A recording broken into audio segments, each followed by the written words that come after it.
The cell walls were not made of concrete or steel. They were made of something that felt uncomfortably like skin, warm to the touch, and pulsing with a faint, rhythmic bioluminescence. Stanley sat with his back against the corner, feeling the vibration travel through his spine. The worst part was not the confinement. The worst part was that the room seemed to be synchronizing with him. When his heart rate spiked, the violet veins running through the membrane brightened. When he forced his breathing to slow, the ambient hum of the chamber dropped an octave. It was a bioprism, a living stomach, designed to digest not flesh, but will. A voice filtered down from the ceiling, not from a speaker, but resonating through the bone-like ridges overhead. It was a synthetic voice, smooth and devoid of jagged edges. Subject 7 Alpha. Resonance calibration will commence in 20 minutes. Please center your thoughts. Panic creates static. Static reduces data fidelity. Stanley let out a short, dry laugh that scraped against his throat. He looked at his hands. They were scarred, the knuckles rough from years of holding rifles and steering columns, but they were steady. I survived the siege of Antares just to be killed by background music, he muttered to the empty room. Calibration. That is a nice word for execution. He stood up. His knees popped a reminder of his age and the miles he had put on his body. He approached the door, or what passed for a door, a semi-translucent seal that looked like a cataract on a giant eye. He knew it was futile, but the soldier in him refused to sit and wait for the end without testing the perimeter one last time. He pulled his arm back and drove his fist into the seal. He expected the jarring impact of a force field or the bruised knuckles of hitting hyperglass. Instead, the material gave way. It did not break. It softened. The surface rippled like water under tension, wrapping around his fist, warm and wet. A sudden sharp sensation shot up his arm, not pain, but a violation of privacy. Images flashed behind his eyes, the smell of ozone, the scream of a dropship engine, the feeling of mud sucking at his boots. The wall was reading him. It was tasting his adrenaline and his memory. Stanley yanked his hand back as if he had touched a hot stove. He stumbled backward, breathing hard. The wall rippled again, then settled back into its solid state, but the violet light pulsed faster, agitated. "Get out of my head," Stanley hissed. "Talking to the furniture, I heard solitary does that to people, but you are setting a record for speed." The voice came from the other side of the translucent seal. It was female, sharp, and laced with a teasing lilt that sounded entirely out of place in a high-security digestion chamber. Stanley froze. He watched as a shadow moved across the milky surface of the door. "Who is there?" he asked. "Someone who thinks you look terrible in violet lighting," the voice replied. "Step back. Unless you want your eyebrows singed off. Which honestly might be an improvement." Stanley took 2 steps back. The door did not slide open. It unraveled. A beam of concentrated orange light sliced through the membrane, but it did not burn. It acted like a needle, picking at a loose thread. The reality of the barrier seemed to snag, pull, and then unzip. The organic material retracted with a wet squelching sound, revealing the corridor beyond. Standing there was a figure that looked like she had walked out of a chaotic dream. She was tall, encased in a sleek patchwork armor of leather and scavenged alloy. Her helmet was tucked under her arm, revealing a face that was distinctly alien, yet undeniably expressive. Her skin was covered in a fine coat of russet fur that thickened around her neck and cheeks. 2 large triangular ears atop her head swiveled, independently tracking sounds he could not hear. Her eyes were gold, slit-pupiled, and currently narrowed in amusement. She was a vulpari, or at least that was the street name for her species. Foxkin, hunters. "You are still alive," she said, sounding mildly surprised. She looked him up and down, her tail flicking behind her with a restless energy.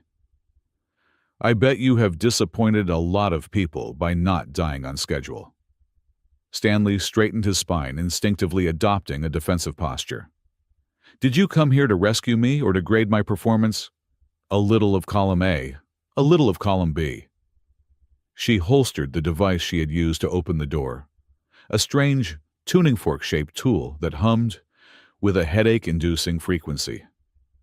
The name is Alice. I am the reason you are not going to become nutrient paste for the architecture today. Now move. We are on a timer. Stanley stepped into the hallway. The floor here was spongy, giving slightly under his boots. The air smelled like ozone and wet earth. He looked left, then right.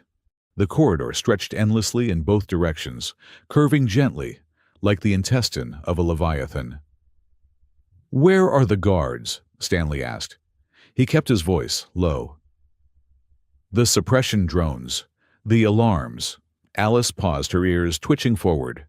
She tapped the side of her temple. "That is the million-credit question, isn't it? I bypassed the outer lock, but I expected a welcoming committee by now. Sirens. Lockdown protocols. Screaming." She looked at the ceiling. The bioluminescent veins were pulsing slowly, lethargically. "Nothing," she whispered. "No sirens, no red lights. It is quiet, too quiet." "Maybe they are asleep," Stanley suggested, though he did not believe it. "This place is built on top of the glass maw," Alice said, her tone tightening. "It does not sleep. It waits. Come on." She took off at a sprint, her gait loping and agile. Stanley followed, forcing his heavy boots to keep pace. As they ran, the walls began to react to their presence. The violet light shifted to an angry crimson where Stanley passed as if the building itself was allergic to him. Then came the ghosts. It started as a flicker in his peripheral vision, a shadow on the wall that did not match his own. Stanley blinked, trying to clear his vision, but the shadow sharpened. It peeled itself off the wall and projected into the air in front of him a three-dimensional hologram, constructed of light and memory. It was a burning building. The structure was jagged, torn apart by artillery. Stanley stumbled. He knew this building. He had stood in front of it 10 years ago on the colony moon of Vesta 4. "No!" he gritted out, pushing forward. The hallway stretched warping. The floor became mud. The air filled with the phantom scent of cordite and burning plastic. Through the smoke, a figure emerged. A child, small, wearing a jacket that was too big, standing amidst the rubble. The child was looking at him, hand outstretched, mouth open in a silent scream. Stanley felt a physical blow to his chest. This was the moment. The command had been to retreat. The interference field was collapsing. He had turned back. He had tried, but the distance was too great. He saw his own hand reaching out in the projection fingers, brushing empty air as the collapse took the building. "It is not real," Alice's voice cut through the haze, sharp as a whip crack. Stanley gasped, coming to a halt. He was shaking. The projection was so dense he could feel the heat on his skin. "It is defense mechanism," Alice said. She had stopped ahead of him, looking back with an unreadable expression. Her ears were pinned flat against her head. "The prison reads your trauma and projects it to incapacitate you. It wants you to stop. If you stop it, eats you." Stanley looked at the child in the smoke. The guilt was a heavy, suffocating blanket. He wanted to fall to his knees and apologize to a ghost. "Stanley," Alice barked. She did not use his rank or his surname. She used the name on his file. "Move, now." He clenched his jaw so hard his teeth ached. He forced his legs to move. He stepped through the image of the child. It felt like walking through freezing water. The image shattered into sparks of light, dissolving back into the crimson walls. "I am moving," Stanley rasped. He caught up to her, sweat stinging his eyes. "Does it do that to everyone?" "Only the ones with enough damage to be interesting," Alice said, turning back to the run.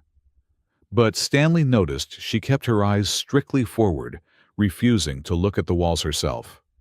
They took a sharp left turn, sliding on the slick floor, and burst into a junction room.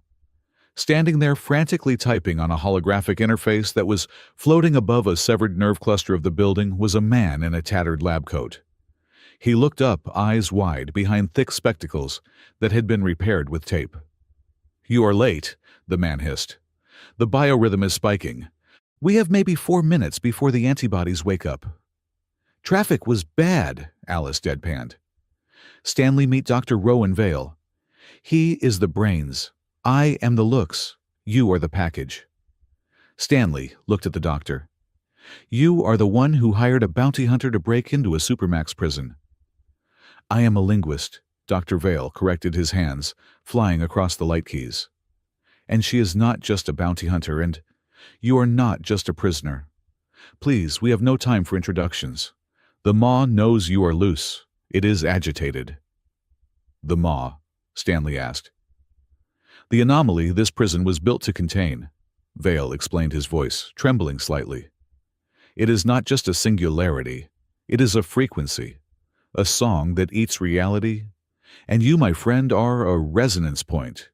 Your neural architecture hums in a way the maw finds delicious. That is why they keep you here. You are not an inmate. You are a pacifier." "I have no idea what you just said," Stanley said. "It means you are bait," Alice translated. "And we are stealing the bait." "Done," Vale shouted, hitting a final key. A heavy sphincter lock on the far wall, dilated opening, a dark service tunnel. "Into the quiet room, quickly." They scrambled through the opening. As soon as they crossed the threshold, the oppressive humming of the prison vanished. The silence was sudden and absolute. The walls here were dead, metal cold, and lifeless. "Shielded pocket," Vale whispered, wiping sweat from his forehead. "The organism cannot see inside here. We are safe for a moment." Stanley leaned against the cold metal, grateful for the surface that did not try to read his mind. "Why me? There are thousands of veterans with PTSD. Why am I special?" "It is not the trauma," Vale said, adjusting his glasses. "It is the choice. That day on Vesta 4, you disobeyed a direct order to save a civilian. You failed, yes, but the intent, the sheer stubborn refusal to accept the logic of sacrifice, created a dissonance in your mind. The maw feeds on determinism. You represent chaos, free will. That makes you a unique frequency." "Great," Stanley muttered. "My stubbornness is a superpower." "Or a curse," Alice said softly. She was checking her weapon, a sleek energy pistol that looked too expensive for a freelancer.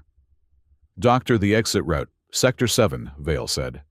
Through the waste disposal arteries. It is unglamorous, but the sensors there are minimal." Suddenly the floor beneath them shuddered. A low, grinding sound vibrated through the metal, like rocks being crushed together, deep underground. Alice's ears swiveled toward the door they had just sealed. "Did you hear that?" "Hear what Stanley asked. "Scratching," she said. Her fur stood on end. "Like glass on metal." Vale's face went pale. "The hounds." "I thought you said the antibodies were asleep," Alice accused. "Antibodies are biological," Vale stammered. "Hounds are psionic projections. They hunt the echo of the escape. They track the intent to leave." The heavy blast door buckled. A dent appeared in the center, protruding inward. Then another. The metal groaned. "Run," Alice said. Now they bolted down the service tunnel. Behind them, the door tore open with the screech of tearing steel. Stanley glanced back and wished he hadn't. Pouring into the tunnel were creatures that defied biology. They looked like jagged wolves made of broken mirrors and static. They had no eyes, only snouts that sniffed the air, and where they stepped, the metal floor seemed to gray out and dissolve into dust. "Do not let them touch you," Vale screamed, clutching his datapad to his chest as he ran. "They do not bite flesh. They bite your timeline. If they catch you, you simply cease to have ever existed." "Encouraging," Stanley yelled back. The tunnel ahead ended in a vertical shaft. "Gravity fluctuation detected," the automated system warned. "Jump," Alice commanded. "It is a drop," Stanley argued. "Trust the architecture." She leaped into the empty shaft. Instead of falling, she drifted upward, caught in a distorted gravity well. Stanley grabbed Vale by the collar and jumped. The sensation was nauseating. Down became up. His stomach slammed into his throat. They fell upward through the shaft, passing level after level of pulsating biocells.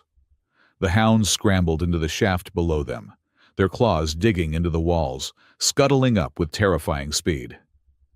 "They are faster than us," Stanley yelled. The sound of his own voice was muffled, as if he were shouting into a pillow. "Sound dampeners," Alice shouted back. "We are entering the sensory deprivation zone. Keep visual contact."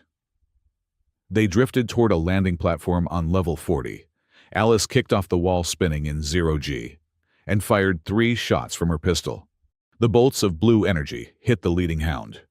The creature did not bleed. It shattered like a dropped vase, its shards evaporating into smoke. "Nice shot," Stanley grunted as he grabbed the edge of the platform and hauled himself up. Gravity reasserted itself with a bone-jarring slam. He pulled Vale up after him. They were in a wide observation gallery. On one side, a massive window looked out into the void of the glass maw, a swirling vortex of colorless energy that hurt to look at. On the other side, rows of cells stretched into the distance. But something was wrong. Ahead of them, a prisoner was trapped halfway through a cell wall. The man was screaming, but no sound came out.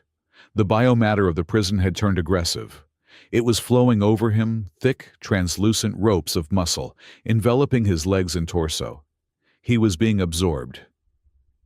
"He triggered a defense reflex," Vale said, horrified. "The wall is eating him to reclaim biomass." Alice grabbed Stanley's arm. "Ignore it. We have to keep moving. The hounds are seconds behind us."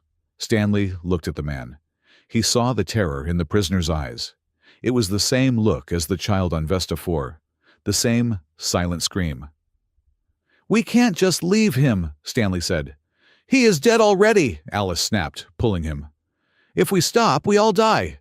That is the math, Stanley. Do not be an idiot." Stanley looked at the exit door 50 meters away. Then he looked at the man. "I am tired of the math," Stanley said. He wrenched his arm free from Alice's grip. He didn't run toward the exit. He ran toward the wall. "Stanley!" Alice shouted, her voice cracking with genuine frustration. Stanley reached the prisoner. The biomatter was hot, pulsing violently. It had reached the man's chest. Stanley grabbed the man's arm and pulled. It was like trying to pull a stone out of setting concrete. "Help me!" Stanley roared, bracing his boots against the slick floor. The prisoner looked at him, shock overriding the pain. "Why," he mouthed. "Because I say so." Stanley gritted his teeth. He channeled every ounce of rage he had held for 10 years. Rage at the command, rage at the unfairness, rage at himself, and poured it into the pull. The wall fought back. Tendrils lashed out, wrapping around Stanley's wrists, stinging like jellyfish. Then a second pair of hands grabbed the prisoner's other arm. Stanley looked up. Alice was there. Her ears were flattened, her teeth bared in a snarl, but she was pulling. "You are the worst investment I have ever made," she hissed. "Pull!" Stanley yelled. Together they heaved. Dr. Vale, hovering nervously nearby, jammed his tuning device into the wall mass and activated a disruption pulse. With a wet tearing sound, the wall relinquished its prize. The prisoner tumbled out, covered in slime, but alive. Stanley fell back, gasping. He expected the hounds to be on them. He expected the walls to crush them. But then silence. The violent red pulsing of the room slowed. The angry heat radiating from the floor cooled. The bioluminescence shifted from crimson to a soft, inquisitive blue. The hounds, which had just crested the edge of the platform, stopped. They sniffed the air, confused. The aggressive signal they were tracking, the scent of fear and conflict, had changed. "What is happening?" Vale whispered. "The resonance," Stanley panted, wiping slime from his hands. "It changed. The wall behind them, the one that had been trying to eat the man, shuddered. It didn't attack. Instead, the muscle fibers retracted, pulling apart to reveal a hidden maintenance chute that was not on any map. The prison was opening a door for them. Alice looked at the new path, then at Stanley. Her golden eyes were wide. "You changed the rules," she murmured. "You acted against survival logic, and the Maw liked it." "Let's not wait for it to change its mind," Stanley said. He helped the shivering prisoner up. "Can you run?" The man nodded frantically. Yes, thank you." "Go," Stanley pointed to the main exit. "That way leads to the lower holding blocks. Hide there until the cycle ends." The prisoner ran. "We go this way," Stanley said, pointing to the chute the wall had revealed. Alice shook her head, a small smile playing on her lips. "After you, hero." They slid down the chute just as the hounds shook off their confusion and shrieked, resuming the chase. But the wall snapped shut behind them, sealing the tunnel with a layer of bone-hard armor. They tumbled through the darkness for what felt like miles. Finally, the chute leveled out and dumped them onto a pile of soft ash. Cold wind hit Stanley's face. He scrambled up. They were outside. They stood on a rusted gantry overlooking the ash ring. Below them, the vast, desolate landscape of the prison planet stretched out under a starless sky. The wind howled, carrying the dust of dead civilizations. Behind them, the massive monolithic structure of the bioprison loomed like a dormant beast. Stanley took a deep breath. The air was thin and tasted of sulfur, but it was free air. "We made it," Vale breathed, checking his limbs to make sure he was still in one dimension. Alice stood at the edge of the railing, looking out at the darkness. She turned to Stanley. "You risked the entire escape for a stranger. That was stupid." "Probably," Stanley admitted. "Do it again," she said, her voice serious, "and I might actually start liking you. That would be unprofessional." Stanley leaned against the railing, his adrenaline crashing, leaving him exhausted. "I need a drink. And a shower, in that order." "We need to move," Vale said. "The warden will not let this slide. He will deploy the orbital interceptors." Stanley looked back at the prison one last time. High up on the black surface of the structure, a single vein of blue light pulsed. Thump, thump, thump, thump. It matched the rhythm of his own heart. "You hear that?" Stanley asked. "Hear what?" Alice asked, adjusting her armor. "Nothing," Stanley said, turning away. "Just an echo." But he knew it wasn't an echo.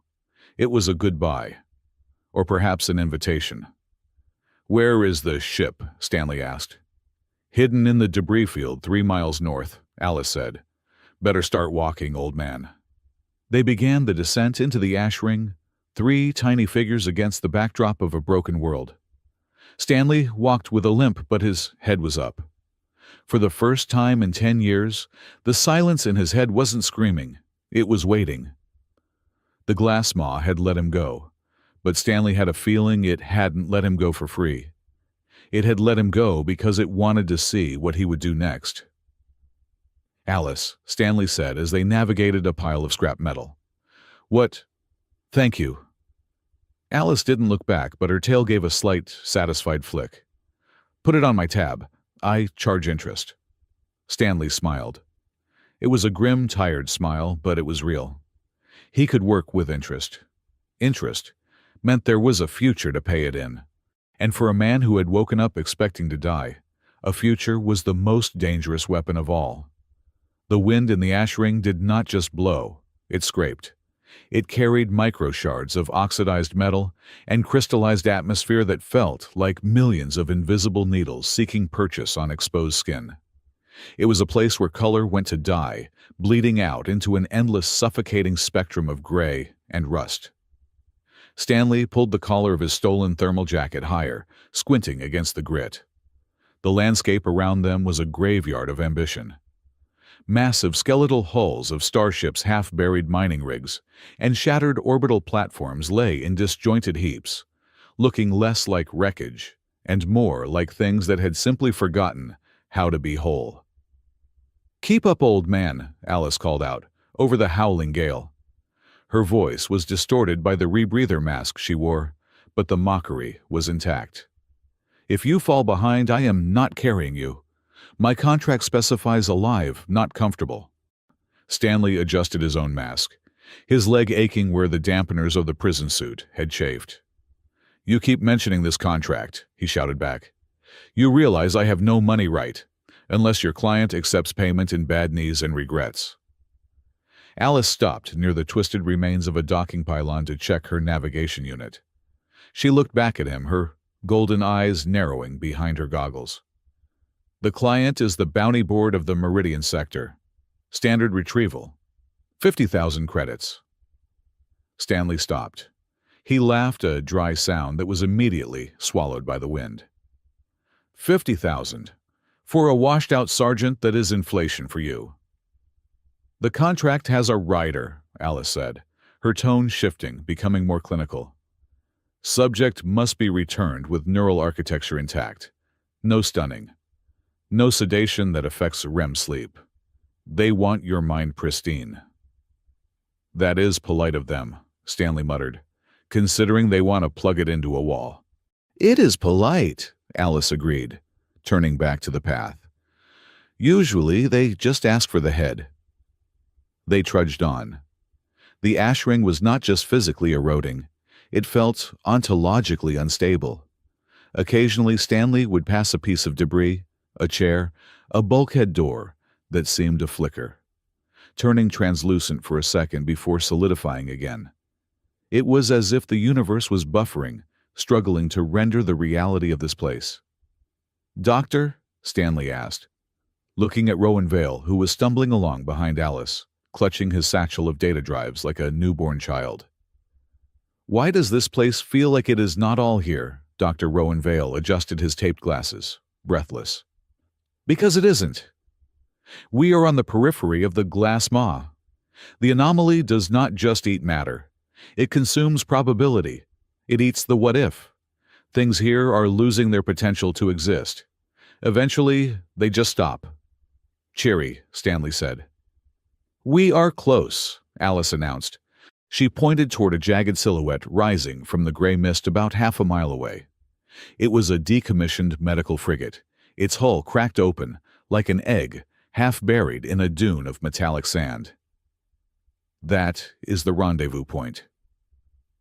"Who are we meeting?" Stanley asked. "Another bounty hunter." "A mechanic for bodies," Alice said. "If you are going to be worth 50,000, I need to make sure the prison didn't scramble your brains permanently." The interior of the medical frigate was surprisingly sterile, a stark contrast to the chaos outside. The airlock cycled with a groan of protesting hydraulics, sealing out the wind. The silence that followed was heavy smelling of antiseptic and stale coffee. "Hello," Alice called out, her hand hovering near the pistol at her hip. "Put the gun away, Fox," a voice echoed from the shadows of the triage bay. "I just scrubbed these floors. I do not want scorch marks." A woman stepped into the light. She was human, perhaps in her late 50s, with graying hair, tied back in a severe bun, and a face that looked like it had been carved from granite. She wore a stained medical apron over a flight suit. This was Grace Holloway. "Grace," Alice said, relaxing slightly, "I brought you a puzzle." Grace wiped her hands on a rag and looked at Stanley. Her gaze was clinical, dissecting him in seconds. "He looks like he walked out of a grave and forgot to lie back down." "Close enough," Stanley said. "I am Stanley." "Sit," Grace commanded, pointing to a rusted examination table. "I do not care who you are. I care about your vitals." Stanley sat. For the next 20 minutes, Grace worked with a speed and efficiency that betrayed a lifetime of practicing medicine in places where supplies were low and death was high. She scanned him with a handheld bioreader, poked at his bruises, and shone a light into his eyes that felt bright enough to illuminate the back of his skull. When she ran the scanner over his head, she paused. She frowned, tapping the side of the device, then ran it again. "Odd," she murmured. "What is it?" Dr. Vale asked, leaning in eagerly. The resonance.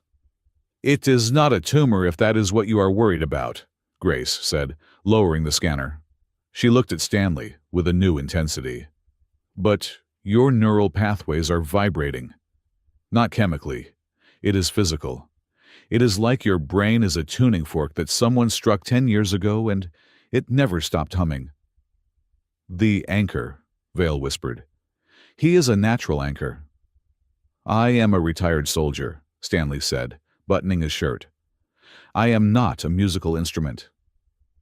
To the maw you are, Grace said bluntly. She walked over to a console and pulled up a holographic display of Stanley's brain scan. A specific cluster of neurons in the frontal cortex was glowing with a rhythmic golden pulse. This region handles decision-making under stress. Moral arbitration. In most people, it lights up when they choose. In you, it is locked in a permanent state of act. It is like you are perpetually refusing to accept a reality you do not like. That sounds like a personality flaw, Stanley said. In a normal world, yes, Grace agreed. Near the glass maw, it is a shield. Before they could discuss it further, the communications array in the corner of the room crackled to life. It was not a transmission directed at them. It was a wideband broadcast overpowering every frequency in the sector. A face appeared on the main monitor. It was a face Stanley had seen on propaganda posters, but never this close. Warden Rook Sagan. He did not look like a monster. He looked like an accountant who had not slept in a week. His uniform was impeccable, but his eyes were sunken, dark circles bruising the skin beneath them. He sat at a simple metal desk, hands clasped. Citizens of the Ring and the Meridian Sector, Sagan began. His voice was calm, terrifyingly reasonable. I am not speaking to threaten. I am speaking to clarify. Alice stiffened, her ears flattening against her skull. There has been a security breach at the containment facility, Sagan continued. A subject has been removed. You may hear him called a prisoner. You may hear him called a victim. These are emotional terms. They are irrelevant. The image on the screen changed to a profile of Stanley. This man is an anchor, Sagan said. The glass maw is not a monster. It is a force of nature. It expands when probability is fractured. It feeds on chaos. To keep it contained, we must feed it certainty. We must feed it a mind that does not waver. One single consciousness to hold the line, so that millions of others can live freely. Sagan leaned forward, staring directly into the camera. I am not a cruel man.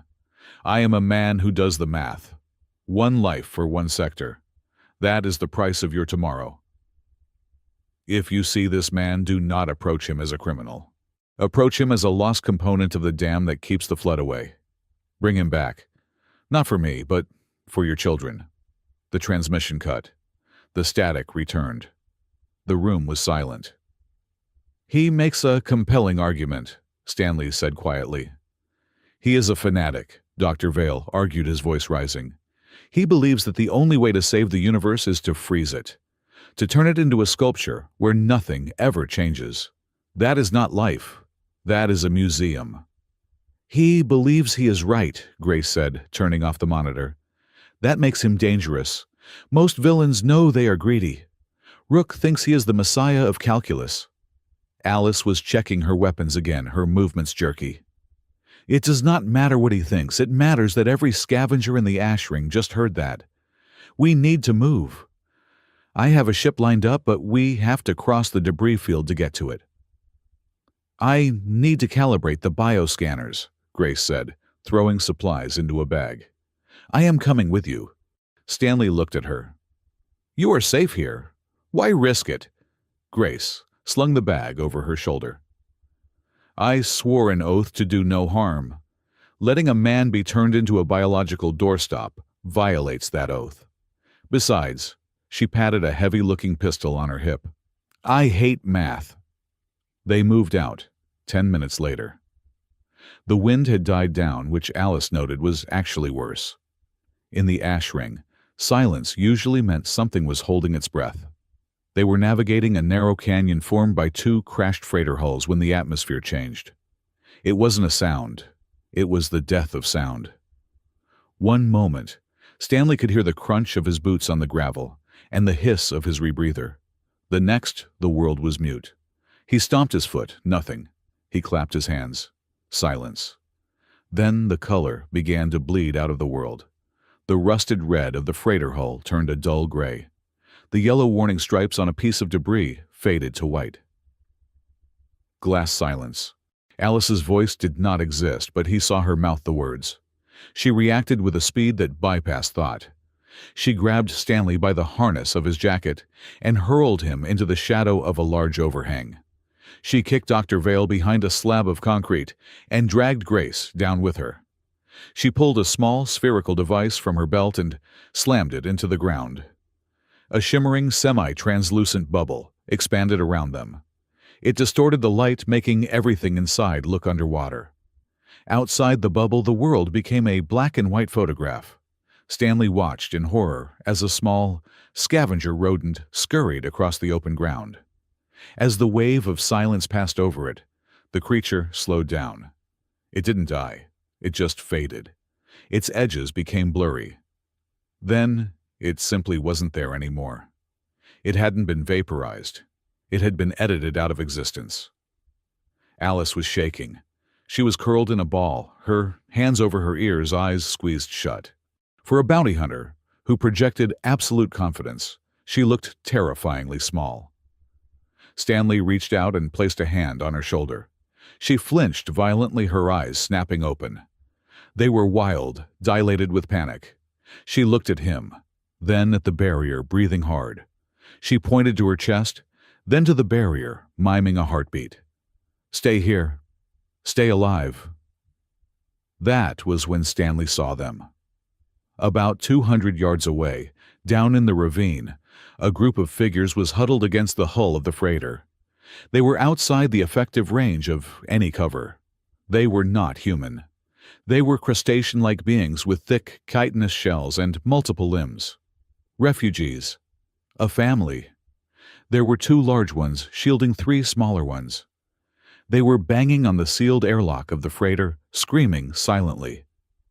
The wave of desaturation was moving toward them. The color was draining from the ground at their feet. Stanley looked at the safety of the bubble. Then he looked at the aliens.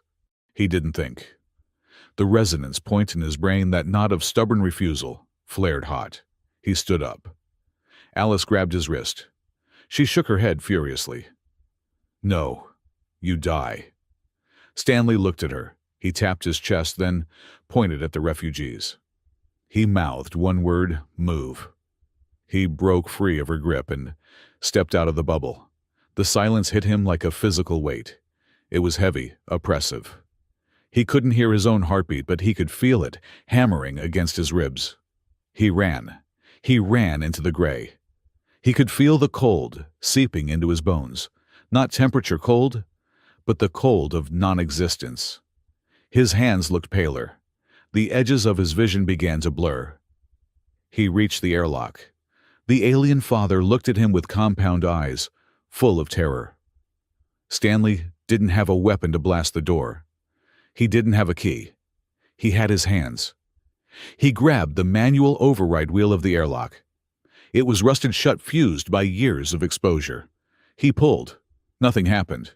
The gray wave was 10 feet away. The smallest alien child was already losing color, its bright blue shell turning into the color of old newspaper. "No," Stanley thought.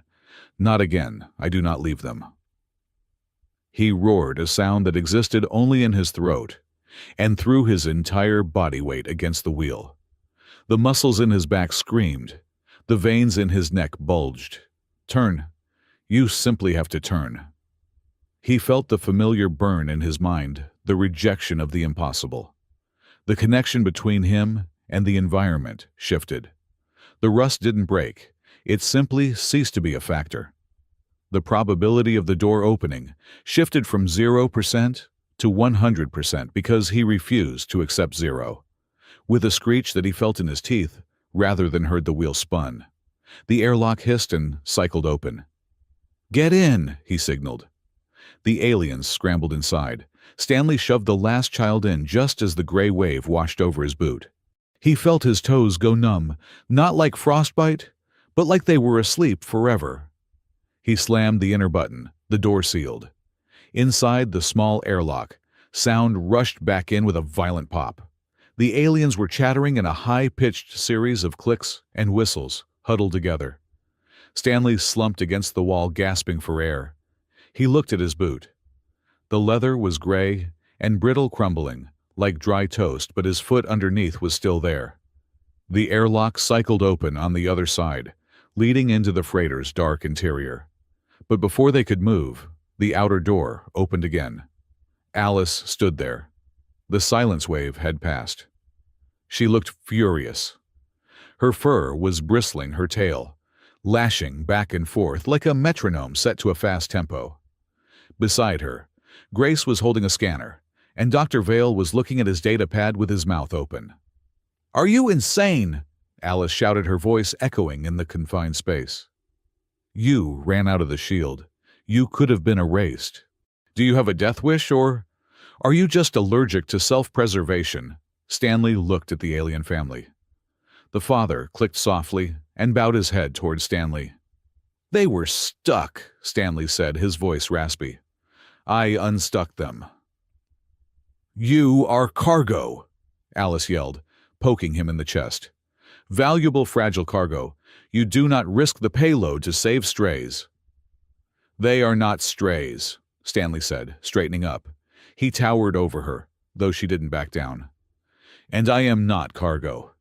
If being alive means I have to watch people fade away just to keep my own skin intact, then you can take me back to the cell. Because that is not living. That is just waiting." Alice stared at him. Her angry expression wavered. She looked at the alien family, then back at Stanley's gray, crumbling boot. She let out a frustrated growl and holstered her weapon. "You are impossible," she muttered. "Humans. You always have to make everything a moral statement." "It is how I remember who I am," Stanley replied quietly. "Actually," Grace interrupted, stepping forward. She held up a small containment vial. Inside, a wisp of swirling pearlescent smoke was trapped. "It is a good thing he is impossible." "What is that?" Alice asked. "A resonance sample," Grace said, a rare smile cracking her stony face. When Stanley forced the door open, when he rejected the silence, the maw reacted. It flinched. It left this behind. Pure crystallized probability. Dr. Vale adjusted his glasses, peering at the vial. "Do you realize what this is? This is raw data on how the maw retreats. With this, we don't just have a theory. We have a key." "A key to what?" Stanley asked. "The choir engine," Vale said, his voice trembling with excitement. "I found references to it in the archives, but I thought it was a myth. It is a structure deep in the maw's center. It was built by the ancients who first tried to contain the anomaly. They didn't use an anchor. They used a harmony, a voluntary synchronization of two incompatible consciousnesses to rewrite the song of the maw." "In English, Doctor," Alice said, crossing her arms. "It means we can close the maw without killing anyone," Vale said. "But we need two people, two different species, two heartbeats that trust each other enough to beat as one in the center of a chaotic storm." Silence descended on the group again, but this time it wasn't the maw's silence. It was the weight of a new possibility. "We need a ship," Alice said abruptly, breaking the tension. "We have the map. We have the key. Now we just need a ride that won't fall apart in a strong breeze." The ship Alice had lined up was less of a spacecraft and more of a collection of spare parts flying in formation. It was a modified Junker-class hauler, painted a garish combination of neon green and rust. It sat in a hidden hangar bay 3 miles from the medical frigate. "It is named the Rust Bucket," Alice introduced as they boarded. "Fitting," Stanley noted, slapping a bulkhead. A flake of paint drifted down. Getting the engine started took 20 minutes of cursing from Alice, and some percussive maintenance from Stanley. When the thrusters finally flared to life, the whole ship shuddered violently. "Inertial dampeners are at 40%, Alice shouted from the pilot's seat. "Hold on to something solid." Stanley strapped himself into the co-pilot's chair. Grace and Vale secured themselves in the back. "Launching in 3, 2, 1, Alice announced. The ship lurched upward, blasting through the camouflage netting that covered the hangar roof. They shot out into the gray sky of the ash ring engines, screaming. "Bounty hunters inbound," Grace called from the sensor station. "3 interceptors. They are tagging us." "Hang on," Alice said. Her hands flew across the controls. "I am going to try something stupid." "That seems to be the theme of the day," Stanley said. Alice dived the ship into the debris field. They wove between floating hulks of metal, scraping paint against asteroids. The interceptors fired laser blasts, sizzling past their hull, but Alice flew with a chaotic, unpredictable rhythm that made her impossible to track. She banked hard around a spinning turbine, pulled a vertical climb that pinned Stanley to his seat, and punched the sublight drive. The stars stretched into lines. The gray of the ash ring fell behind them. They were clear. An hour later, the ship was drifting in the quiet of deep space, hidden in the shadow of a gas giant. The adrenaline had faded, leaving behind a dull ache in Stanley's bones.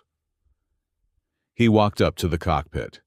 Alice was staring out at the curve of the planet, her hand resting on the throttle. He noticed something. Her hand was shaking. It was a fine, rhythmic tremor.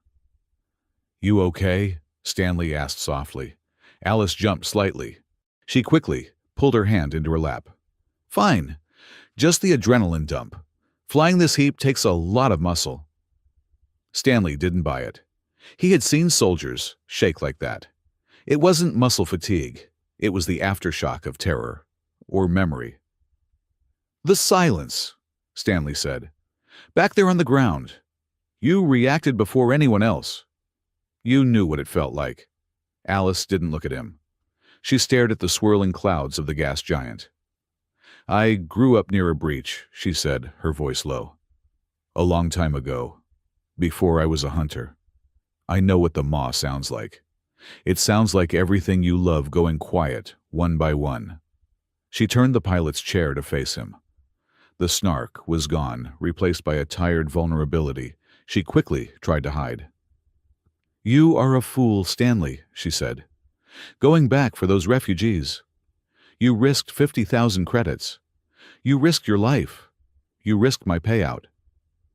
"And yet," Stanley said, leaning against the doorframe, "you waited. You could have left. You could have taken the ship and flown off while I was playing hero in the airlock." Alice looked down at her boots. "I hate paperwork. Explaining a missing bounty is a nightmare." "Liar," Stanley smiled. Alice looked up. Her golden eyes met his. There was a challenge there, but also a grudging respect. "We have the sample," she said, deflecting. "Vale says the choir engine is in the center of the maw. That is a suicide run, Stanley. Even with the key. Why go? You are free. We could drop you off at a neutral station. You could disappear." Stanley looked at his hands. The hands that had failed to save a child 10 years ago, but had saved a family today. "I spent 10 years running from a mistake," Stanley said. "I am done running. If there is a way to close that thing to stop the silence, I have to try." He paused, then added, "You don't have to come. You can drop us off and go claim another bounty." Alice looked at him for a long moment. She reached out and flipped a switch on the console, engaging the auto-navigation toward the coordinates Vale had deciphered. "I already told you," she said, a small, sharp smile returning to her face. "My contract says I have to deliver you. It didn't specify where." She turned back to the window, but Stanley saw her hand resting on the console. It was steady now. "Besides," she added softly, almost too quiet to hear, "I would like to see a world where the silence doesn't win." Stanley sat in the co-pilot seat watching the stars. He realized then that the warden was wrong. The maw couldn't be fought with a wall. It couldn't be fought with an anchor. It had to be fought with this two broken people in a rusted ship driving straight into the dark, because they decided against all probability that today was not the day they gave up. Saffron Freeport did not look like a space station. It looked like the inside of a geode that had been cracked open and filled with amber fire. Carved deep into the hollowed belly of a drifting nickel-iron asteroid, the market was a vertical labyrinth of suspended walkways, neon-lit docking clamps and shops carved directly into the rock face. The air here was thick-smelling of recycled ozone, exotic spices, and the distinct metallic tang of desperation. The lighting was strictly artificial, a perpetual honey-colored dusk cast by thousands of sodium vapor lamps, strung up like holiday lights.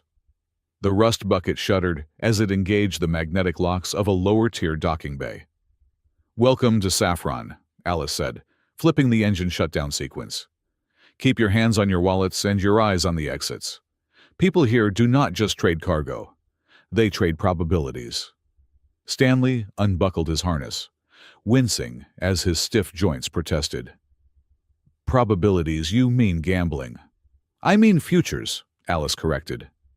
She pulled a heavy cloak over her armor, hiding the distinct silhouette of her bounty hunter gear. "You can buy a weather forecast for a planet 3 systems away. You can buy the mathematical likelihood of a corporation collapsing. If you have enough credits, you can buy a tomorrow where you are rich. If you are poor, you sell your luck just to eat today." "Sounds exhausting," Stanley muttered. "It is capitalism with a metaphysics degree," Dr. Rowan Vale added, clutching his satchel. "And it is the only place in the sector where we might find a singing glass without alerting the warden's network immediately." They disembarked into the humidity of the docks. The crowd was a riot of species and colors. Heavy worlders with gravity braces lumbered past nimble insectoid traders. Drones buzzed overhead, projecting holographic advertisements for certified fate-free water and guaranteed safe hyperlanes. Alice led them with practiced ease, weaving through the crush. She stopped in front of a booth that looked like a repurposed engine turbine. Inside, a man with blue skin and 4 arms was juggling datapads. "Jax!" Alice barked. The man froze, dropping one pad, which he caught deftly with a lower hand. He looked up, a grin spreading across his face that revealed too many teeth. "Alice!" Jax Muir exclaimed. His voice was melodic, like a flute being played by a con artist. "My favorite fox. I heard you were dead. Then I heard you were rich. Then I heard you were dead again. I am glad the rumors are so inconsistent." "I need information, Jax," Alice said, leaning over the counter. "And I need it quiet." Jax's eyes darted to Stanley, then to Grace and Vale. "You bring a circus, a soldier who walks like he is carrying the sky, a doctor who smells like antiseptic and judgment, and is that a professor?" "We are tourists," Stanley said flatly. "Of course," Jax winked. "And I am a legitimate businessman. Look, Alice, you are hot property right now, but not in the good way." Jax tapped a command on his console. A holographic projection flared to life above the counter. It was a replica of the bounty board, the sector-wide list of targets. Stanley's face was right at the top. The sum underneath his image was written in flashing red letters: 2 million credits. 2 million, Stanley choked. "It was 50,000 yesterday." "Inflation is a killer," Jack said. "But look at the fine print." He expanded the text. Underneath the reward there was a specific set of instructions. Subject must be returned with neural resonance patterns undisturbed. Any damage to the frontal cortex or emotional regulation centers voids the contract and will result in the termination of the hunter. "They do not just want you alive," Dr. Vale whispered, adjusting his taped glasses. "They want the instrument tuned. Whoever posted this knows exactly what Stanley is. They know about the maw." "The warden," Grace said, her hand resting on her pistol. He is outsourcing the hunt. Exactly, Jack said. Every hunter from here to the rim is looking for a human veteran with a bad attitude. You are walking around with a target the size of a moon on your back. We need a singing glass, Alice said, ignoring the bounty. And we need a map to the core. Jax whistled, low. High stakes. You want to navigate the maw that is suicide. But I might know a guy. He deals in artifacts salvaged from the event horizon. He is in the Undercity, Sector 4. Thanks, Jax, Alice said, turning to leave. Alice, Jax called out. She stopped. If you turn him in, you can retire to a private moon. Why are you running with the package? Alice looked at Stanley. For a second, the snarky mask slipped, revealing something tired and protective. Because he is not a package, Jax. He is a nuisance. And I hate unfinished arguments. Jax laughed. Good luck, Fox. Try not to die. It is bad for my commission rates. The group split up. It was a tactical risk, but a necessary one. Grace insisted on stopping at a makeshift clinic in the refugee quarter, while Alice, Stanley, and Vale went to find the artifact dealer. We have 2 hours, Alice warned Grace. If you are not at the rendezvous point, we leave. Grace looked at the line of beings waiting outside the clinic. People with radiation burns, people missing limbs, people fading from exposure to the maw's edges. I will be there, but I am not walking past this. Stanley watched Grace go. She is a good woman. She is a liability, Alice grunted, though there was no heat in her voice. Come on, the Undercity is this way. Sector 4 was darker, the amber lights dimmer and flickering. The walkways here were rusted, vibrating with the hum of the station's massive atmospheric recyclers. They found the shop tucked behind a curtain of steam venting from a broken pipe. The sign simply read, Echoes. The proprietor was a small, shriveled creature that looked like a tortoise without a shell, floating in a tank of nutrient fluid. A mechanical arm extended from the tank to interact with the world. A singing glass, the creature's synthesized voice buzzed. Rare, illegal, dangerous. We have credits, Vale said, stepping forward. Credits are paper, the creature scoffed. Credits buy bread. Credits buy fuel. Credits do not buy the crystallized heartbeat of a dimensional anomaly. For that, I want something real. What do you want? Stanley asked. A memory, the creature said. The mechanical arm pointed a lens at Dr. Vale. You understand the math of the maw. You have stared into it. I collect perspectives. I want a memory of pure intellectual discovery. The moment you realized the universe was bigger than your equations, Vale froze. You want to extract it. Copy it, the creature corrected. But the process takes the emotional weight. You will remember the fact, but you will lose the feeling. It will be like reading a biography of yourself. Rowan, no, Stanley said, stepping in front of the doctor. That is too high a price. Your memories are who you are. We need the glass, Vale said softly. He looked at his hands. Stanley, you faced a firing squad of biomatter for us. Grace is risking capture to heal strangers. I am just a decoder. Let me pay my share. Vale stepped up to the interface console attached to the tank. Do it. The machine whirred. A probe attached to Vale's temple. The doctor gasped, his eyes rolling back. For 10 agonizing seconds, the machine hummed with a high-pitched whine. Then it stopped. Vale slumped against the counter, breathing hard. He looked older, smaller. It is done, the creature said. A small drawer popped open. Inside lay a jagged shard of crystal. It was not clear. It shifted colors, constantly pulsing, with a faint internal rhythm. Vale picked it up. He looked at it without joy. I remember discovering the syntax of the Maw's language. I remember it was the happiest day of my life, but... He frowned. I cannot feel it. It is just data now, like knowing the boiling point of water. Stanley put a hand on Vale's shoulder. The grip was firm grounding. "You did not just buy a rock, Rowan. You bought us a chance. I owe you a tomorrow for this." Vale looked up, a faint, tired smile touching his lips. "I will calculate the interest, Stanley. Do not be late with the payments." They left the shop, the singing glass, wrapped carefully in cloth. As they walked back toward the main thoroughfare, the station's ambient noise seemed to swell. Suddenly, Alice stumbled. It was subtle at first, a misstep, a hand bracing against the wall. Then she stopped completely. Her ears flattened against her skull. Her eyes went wide, the pupils dilating until the gold was almost swallowed by black. "Alice?" Stanley asked. She didn't answer. Her mouth opened, and a sound came out that was not her voice. It was a multi-tonal chord, a vibration that sounded exactly like the hum of the prison cell. "Cora v. Asylum Breach." The words were not in any language Stanley recognized, but they felt heavy, archaic. Stanley grabbed her shoulders. "Alice, look at me!"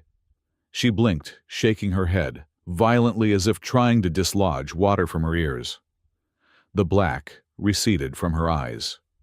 She looked at Stanley, terror flashing across her face for a split second before she walled it off. "I am fine," she snapped, pulling away. "Just atmospheric pressure. My inner ear is sensitive." "That was not pressure," Stanley said quietly. "You spoke in the old tongue, the language Vale is studying." "I speak 5 languages," Alice deflected, forcing a grin that looked painful. "Sometimes I get them mixed up when I am hungry. Are we getting food I could kill for a protein bar?" Stanley looked at her. He saw the tremor in her hands, the way she refused to meet his gaze. She was using humor as a shield, a flak jacket to stop him from seeing the damage underneath. He didn't push. He knew what it was like to hold a broken piece of yourself together with duct tape and stubbornness. "Protein bars later," Stanley said. "Let's find Grace." They found Grace exactly where she said she would be, but the situation had complicated. The clinic was closing up, but Grace was huddled in a corner with a hooded figure. "We have the glass," Stanley said as they approached. Grace looked up, her face grim but triumphant. "And I have the map, or at least the instructions." She gestured to the hooded figure. It was a deserter, a former soldier of the warden's guard who had fled the maw. "The choir engine," the deserter whispered, his voice raspy. "It is not just a machine. It is a lock. To open the path to the core, you need the crystal, yes. But you need to activate it." "How?" Vale asked, holding the cloth-wrapped shard. "Resonance," the deserter said. "The engine requires a dual input to prove that the universe is worth saving. It demands a memory of pure compassion from a species that knows war." He pointed a trembling finger at Stanley. "That is you." "And," Alice asked. "And it demands a heartbeat," the deserter continued. "The heartbeat of a species that hunts. A predator that chooses not to bite. A vulpiri." Alice went still. It has to be synchronous," the deserter warned. "If the memory is false, or if the heartbeat falters from fear, the engine will treat you as a virus. It will purge you." Alice looked at Stanley. "So I just have to keep my heart steady while you get emotional sounds easy. I have ice water in my veins." "You were shaking 10 minutes ago," Stanley said softly. "Low blood sugar," Alice shot back instantly. "Let's go. We have the pieces. We need to get back to the ship before—" A siren wailed. It wasn't the station's standard alarm. It was a sharp, piercing shriek that cut through the noise of the market. The amber lights turned to harsh, flashing crimson. "Bounty enforcement!" Jax's voice crackled over the public address system, sounding strained. "Alice, you have company. Sector 4 is locked down. They are not local." "The warden found us," Grace said, drawing her weapon. From the walkways above, figures descended. They were not the ragtag bounty hunters of the Freeport. They were clad in sleek, matte black armor with no insignias. They moved with military precision, rappelling down on silent lines. Targets acquired, a mechanical voice amplified over the crowd. Secure the anchor. Terminate the accomplices. Minimize collateral damage to the asset. They mean you, Stanley, Alice said, drawing her pistol. They are going to try to bag you and kill us. Run! Stanley shouted to the civilians in the market square. The squad opened fire. Bolts of plasma scorched the air. The crowd panicked, a stampede of screaming traders and refugees. Stanley grabbed a heavy metal table from a nearby food stall and flipped it, creating a barricade. Get down! Grace and Vale dove behind the cover. Alice vaulted over it, firing 2 precise shots that took out a drone hovering above them. We are pinned! Alice yelled. There are snipers on the upper gantry. Stanley looked around. The market was a kill box. The warden's team had the high ground. They were firing controlled bursts, careful not to hit Stanley, but suppressing everyone else. To their left, a group of Saffron locals were trapped behind a crate of fruit. A mother and child were exposed. A sniper laser dotted the mother's chest. They are just in the way, one of the black-clad soldiers shouted. Clear the line of fire! Stanley saw the soldier raise a grenade launcher. If Stanley did nothing, the soldier would fire. The civilians would die. But the path to the docks would be open in the chaos. If Stanley acted, he would expose himself. The resonance point in his head slammed against his skull. The choice was not a choice. It was a reflex. Cover me! Stanley roared. Stanley, no! Alice screamed. Stanley broke cover. He didn't run away. He ran toward the civilians. He moved with the surprising speed of a man who had survived 100 battlefields. He slid across the floor, grabbing a discarded kinetic shield generator from a fallen guard. He slammed it down in front of the mother and child just as the grenade launcher fired. Boom! The explosion washed over the shield. The force of it knocked Stanley backward, slamming him into a support pillar. His ears rang. His vision swam. But the mother and child were alive. The smoke cleared. Stanley stood up, shaky, shielding the civilians with his own body. He looked up at the black-clad soldiers. Is that all you have got? He bellowed. You want the anchor? Here I am. Come and get me. The black-clad captain paused. He is protecting them. Use it. Flank him. But the shot never came. From the shadows of the upper walkways, a new sound erupted. It was the distinct crack of slug throwers and the hiss of makeshift energy weapons. The locals, the traders, the smugglers. Jax Muir stood on a balcony holding a rifle that was almost as big as he was. Hey, black suits nobody blows up my fruit stand. A barrage of fire from the Saffron locals rained down on the warden's team. The market had turned. They weren't fighting for Stanley.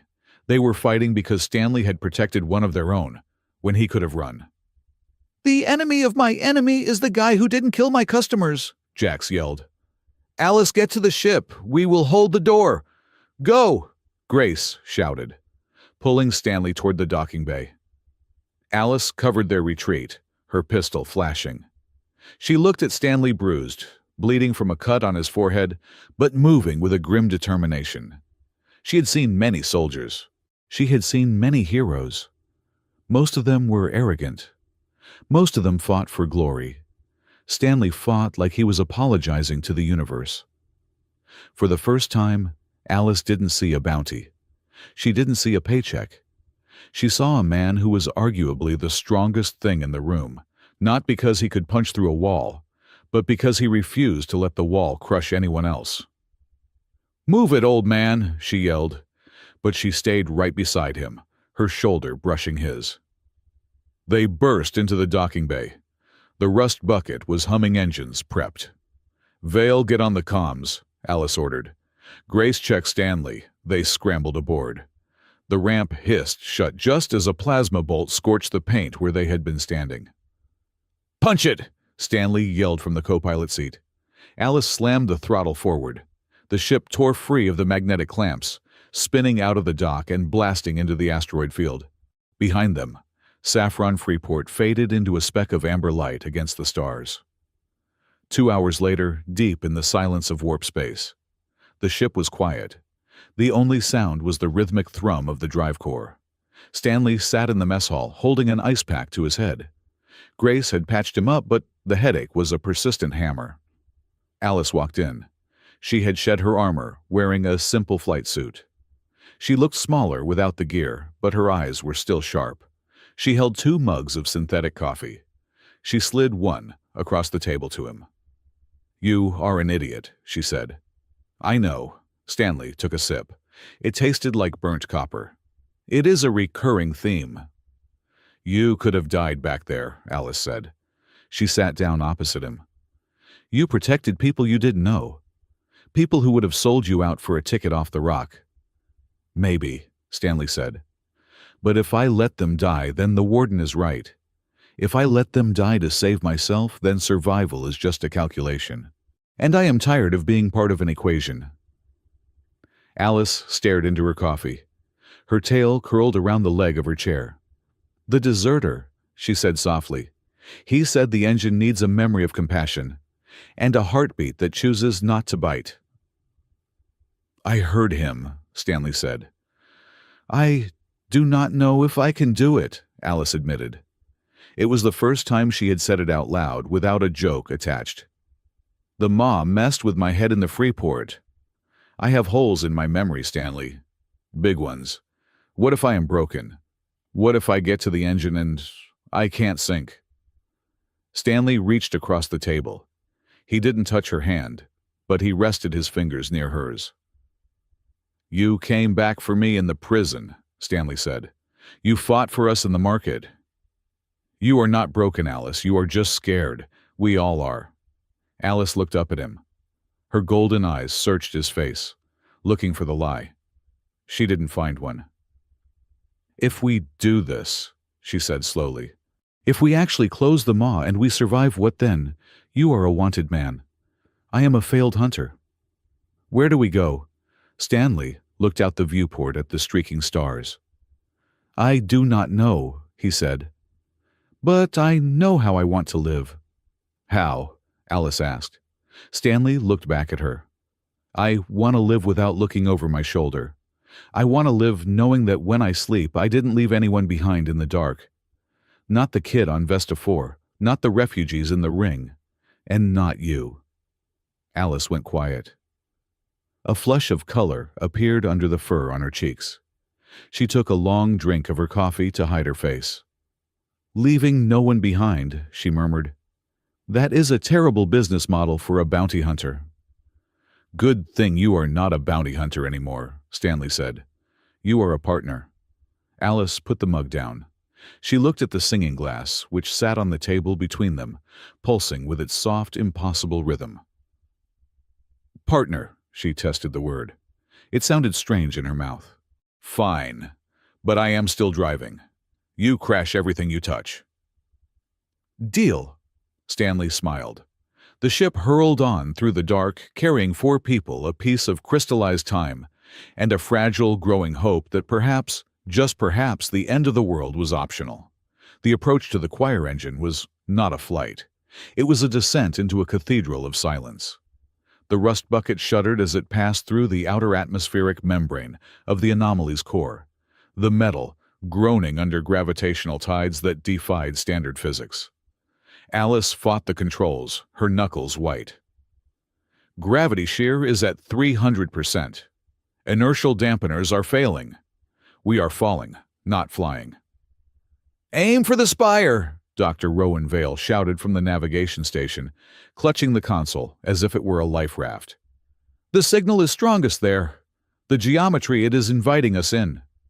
Below them, emerging from the swirling gray mist of the event horizon, was the choir engine. It did not look like a machine built by hands. It looked like a ribcage the size of a city, constructed from a pale, iridescent alloy that curved and twisted like whalebone. Spires of white metal rose into the void, not pointing up, but pointing inward, focusing on a central point of emptiness. The light here behaved incorrectly. It did not radiate. It flowed backward, sucked from the stars, into the structure, creating a sensation that the building was inhaling the universe. "Touchdown in 10 seconds, Alice gritted out. "Brace for impact." The ship slammed onto a landing platform that felt less like metal and more like polished ivory. The landing struts compressed with a screech, and the vessel slid 10 meters before coming to a halt. Silence reclaimed the cabin. Stanley unbuckled his harness. He felt heavy not just from the gravity, but from the pressure of the place. It felt like standing in a courtroom where the judge was gravity itself. "Atmosphere is breathable," Grace Holloway announced, checking her scanner. "But the probability density outside is fluctuating. Don't wander off. You might walk into a future that doesn't exist yet." They disembarked. The scale of the choir engine was terrifying. The columns that held up the vaulted ceiling were thick enough to house skyscrapers. The air was cool and smelled of ozone and petrichor, the scent of rain on dry earth, despite there being no rain and no earth. "It is a church," Stanley whispered, looking up at the arches that twisted into impossible shapes. "It is a tuning fork," Dr. Vale corrected, his voice hushed with reverence. He walked toward a central dais, his eyes wide behind his taped glasses. "Look at the floor. It is not decorative. It is circuitry." The floor was inlaid with veins of gold and silver light that pulsed with a slow, rhythmic beat. Thump, thump, thump, thump. "It is waiting for an input," Vale said. He reached into his satchel and pulled out the singing glass they had bought at Saffron Freeport. The crystal shard was glowing violently now, vibrating in his hand. "How do we turn it on?" Alice asked, her hand resting on her holster. She was scanning the shadows, her ears swiveling nervously. "I do not see an on switch. This structure predates the concept of binary command," Vale explained, stepping onto the dais. "It does not operate on or off. It operates on resonance. It is an empathetic machine." As Vale placed the singing glass into a receptacle, in the center of the dais, the air around them shifted. The ambient hum spiked. Grace suddenly gasped, dropping to one knee. "Grace!" Stanley moved to help her, but he stopped. The air around Grace had turned thick, like solidified gelatin.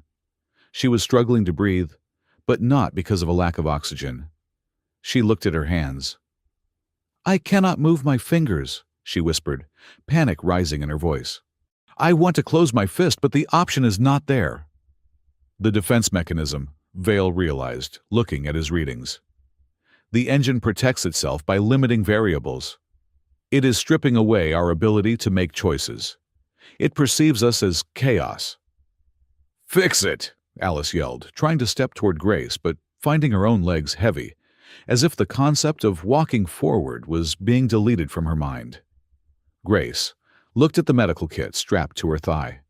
Inside was the resonance sample, the wisp of crystallized probability they had collected when Stanley saved the refugees. "It needs a shield," Grace gritted out. "It needs to know we are not chaos." She looked at her medical scanner, her lifeline, the tool she had used to save hundreds of lives. It was interfering with the resonance sample's signal. The metal casing was blocking the frequency. "Grace, what are you doing?" Stanley asked, fighting the invisible weight pressing on his mind. "I am making a choice," Grace said. "While I still can." She grabbed the expensive, irreplaceable medical scanner and smashed it against the hard floor. It shattered. She pulled the vial of resonance smoke from her kit and crushed it in her bare hand. The pearlescent smoke exploded outward, not dissipating but expanding into a thin, shimmering dome around them. The weight lifted instantly. The air became clear. Grace knelt amidst the wreckage of her equipment, her hand bleeding slightly from the glass. She didn't look at the wound. She looked at the group. "We have a bubble," she said, her voice steady. "But I cannot patch anyone up anymore. If you get shot, you stay shot." "That was your livelihood," Alice said softly. "It was a tool," Grace replied, standing up. "You are the patients, priority triage. Dr. Vale turned back to the console. The singing glass had accepted the signal from Grace's sacrifice. The veins in the floor lit up, running from the dais to two raised platforms on either side of the room. "It is awake," Vale said. "It is ready for the trial." He pointed to the left platform. "The anchor goes there. It needs the memory of the refusal." He pointed to the right platform. "The catalyst goes there. It needs the heartbeat of the hunter." Stanley walked toward the left platform. He didn't hesitate. He could feel the machine watching him, not with eyes but with a deep, intrusive curiosity. "Stanley," Alice called out. He stopped and looked back. "Don't get lost in there," she said. Her voice was light, but her tail was wrapped tight around her leg. "I am just going to have a conversation," Stanley said. "I will be right back." He stepped onto the platform. The world dissolved. Stanley was no longer in the choir engine. He was back on Vesta 4. The heat was unbearable. The sky was choking with black smoke. The sound of artillery was a constant rhythmic thudding that shook the ground beneath his boots. He knew this moment. He had lived it every night for 10 years. He was standing at the intersection. To his left was the extraction point where the dropship was waiting. To his right was the collapsing tenement building. The comms in his ear crackled. "Sergeant, pull back. That is a direct order. The structural integrity is 0. In his memory, he had hesitated. He had argued. He had wasted 10 seconds. And in those 10 seconds, the building had fallen. But this was not just a memory. It was a test. The engine was asking him, what if you could choose again? The scenario shifted. The path to the dropship became golden, inviting. The path to the building became dark, terrifying. A voice, the voice of the engine, echoed in his skull. "You can save yourself. You can have a life where you do not wake up screaming. Just turn left." Stanley looked at the golden path. It was peace. It was forgiveness. It was the end of the pain. Then he looked at the building. He saw the child in the window, the fear. Stanley closed his eyes. He felt the phantom heat on his face. "No," he whispered. "You will fail," the engine whispered. "You know the outcome. The child dies. You are disgraced. You lose everything." "I know," Stanley said. He opened his eyes. They were hard, dry, and absolutely certain. "But I will not run. I did not run then. I will not run now. The outcome does not change the duty." He stepped toward the building. He stepped into the fire. The vision shattered. Stanley gasped, falling to his knees on the platform. The white columns of the choir engine returned. He was shaking sweat, dripping from his nose, but the circle of light beneath him had turned a brilliant, solid blue. "Accepted," Dr. Vale breathed. It accepted the resonance. It didn't want a hero. It wanted a constant. All eyes turned to Alice. She stood by the right platform. She looked small against the backdrop of the massive alien architecture. She was rubbing her hands together, a nervous tick she couldn't suppress. "Okay," she said, her voice cracking slightly. "My turn. Do I just stand there and look pretty?" "You need to sync," Vale said. "Place your hand on the interface. Let it read your cardiac rhythm. It needs to match the frequency of the anchor. It needs to prove that a predator can choose to protect." Alice stepped up. She hesitated, her hand hovering over the glowing panel. "I have a right to refuse this, you know," she said, glancing at Stanley. "I didn't sign any consent forms for intimate biological data sharing. This is a privacy violation."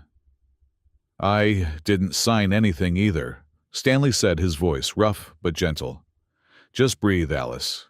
It is just a heartbeat." "Right," Alice muttered. "Just a heartbeat." She slammed her hand down on the panel. A pulse of red light shot through the floor. The machine hummed a low, dissonant sound. Alice winced. She looked like she was in pain. "Error," the engine's vibration seemed to say. "Signal hollow, source corrupted." Alice tried to pull her hand away, but the interface held her. Her eyes went wide. "It doesn't like me," she panicked. "It says I am empty. It says there is a gap." "What?" Vale checked the console. "There is a discontinuity in your mnemonic engrams. A missing block of time. The engine cannot verify your intent because part of your history is missing." "I told you!" Alice yelled, tears of frustration pricking her eyes. "I told you I have holes. I am not real. I am just a broken hunter with a gap in her head where a person should be." She struggled, her breathing becoming erratic. The red light pulsed faster, turning angry.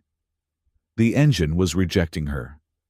It was interpreting her memory gap as deception. "Alice!" Stanley shouted. He tried to leave his platform, but the blue light held him in place. "Alice, look at me!" "I cannot do it," she cried. "I am a fraud, Stanley. I don't know who I was before the bounty board. Maybe I am a monster. Maybe the engine knows I am bad." "You are not a monster!" Stanley roared. His voice echoed through the vast chamber, overpowering the hum of the machine. "I do not care about your past. I care about Saffron Freeport. I care about the prison cell you came back. That is who you are." Alice looked at him, her chest heaving. "If you are scared, we take it slow," Stanley said, lowering his voice. "But do not call yourself fake. You are the most real thing I have met in 10 years. Alice stared at him. The panic in her eyes slowly receded, replaced by a fierce trembling focus. She looked at her hand on the panel. "Okay," she whispered. "Okay." She closed her eyes. She stopped trying to force the machine to read a history she didn't have. Instead, she focused on the present. She focused on the feeling of Stanley's hand on her shoulder in the ship. She focused on the anger she felt when the sniper targeted the child. She focused on the choice. The red light flickered. It turned purple. Then, slowly, it shifted into a deep, warm gold. Synchronization complete. The two beams of light, Stanley's blue and Alice's gold, shot toward the ceiling. They intertwined, spiraling around each other like a strand of DNA, and struck the central spire. The room exploded with light. The walls of the choir engine seemed to dissolve. Suddenly they weren't looking at a wall. They were looking through the machine into the heart of the glass maw. It was terrifying. It was a vortex of mirrors.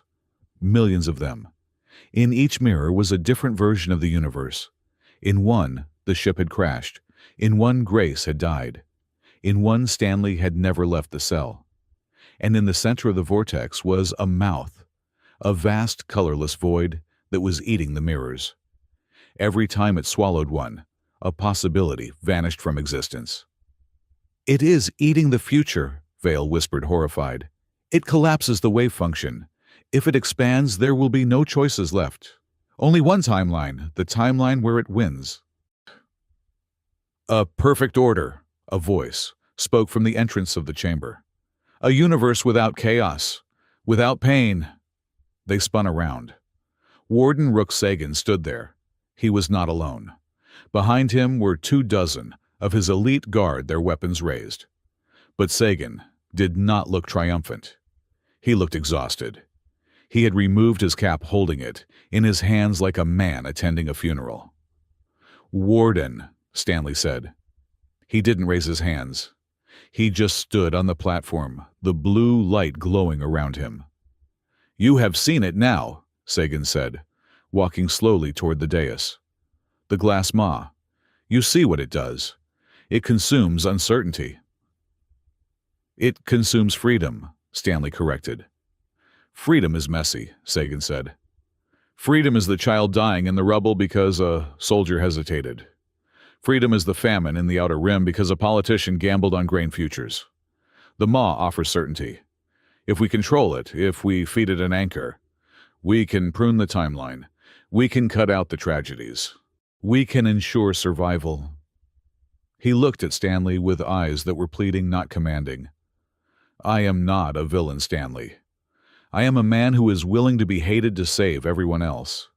If I let the maw run free, it might eat everything. If I cage it with you, I save the sector. One life for billions. It is the lesser evil. Stanley looked at the swirling vortex of the maw. He saw the logic. It was the same logic that had ordered him to retreat on Vesta 4. Cut your losses. Save what you can. You are assuming you have the right to do the math, Stanley said. Someone has to, Sagan replied. Or chaos wins. You are scared, Stanley said. You are scared of a world you cannot control. So you want to freeze it. You want to kill the future just to make sure it doesn't hurt you. I want to ensure there is a future, Sagan snapped his composure, cracking for the first time. A future where we have no choice is not a future, Stanley said. It is a script, and I am done reading lines. Then you leave me no choice, Sagan said. He put his cap back on. The mask of the warden returned. Secure the anchor. Terminate the others. Rowan, Stanley yelled. Do it now. I am trying, Vale shouted, his hands flying across the console. I need to engage the dual conduit. It is a complex harmonic. Fire. Sagan ordered. The guards opened fire. But the choir engine was awake now. It was no longer a passive observer. As the plasma bolts streaked across the room, the gravity in the chamber shifted violently. Down became left. The guards stumbled, falling sideways as the floor effectively became a wall. The plasma bolts curved in midair, drawn into the gravity well of the central spire, and swallowed by the light. The engine is protecting the connection, Vale screamed, hanging onto the console, which was now sideways. Defensive positions, Alice yelled. She kicked off a pillar, using the altered gravity to launch herself across the room. She fired her energy pistol, not at the guards but at the floor beneath them, shattering the tiles and creating debris cover. Stanley couldn't move. He was locked in the blue beam. He was the anchor of the reality they were trying to build. I can't fight, Stanley shouted. Alice, keep them off Vale. I am a little busy defying physics, Alice shouted back, spinning in midair to dodge a suppression grenade. The grenade exploded, but there was no sound. The maw swallowed the noise. The silence was disorienting. Sagan was moving toward the dais. He moved with a grim determination, using magnetic boots to stick to the shifting floor. He wasn't firing. He was coming for Stanley. Grace, armed only with a small stun baton she had scavenged, stepped in his path. Move, Doctor, Sagan said. I do not want to kill a healer. I am not healing today, Grace said. She swung the baton. Sagan caught her wrist effortlessly. He was a trained combatant. She was a field medic. He twisted her arm, and she dropped the weapon with a cry of pain. He shoved her aside, sending her sliding down the inclined floor. Stanley, Sagan shouted, pulling a neural dampener from his belt. It ends now. Submit and your friends live. Stanley looked at Sagan. He looked at Alice, who was pinned down by 3 guards. He looked at Vale, who was frantically trying to align the final sequence. Rowan, Stanley asked. Almost, Vale muttered. The frequencies are fighting. I need a bridge. Alice, Stanley yelled. The bridge focus. Alice heard him. She was bleeding from a graze on her arm. She looked at Stanley. Trust. She closed her eyes again, ignoring the laser fire, ignoring the guards. She poured everything she had into the gold light.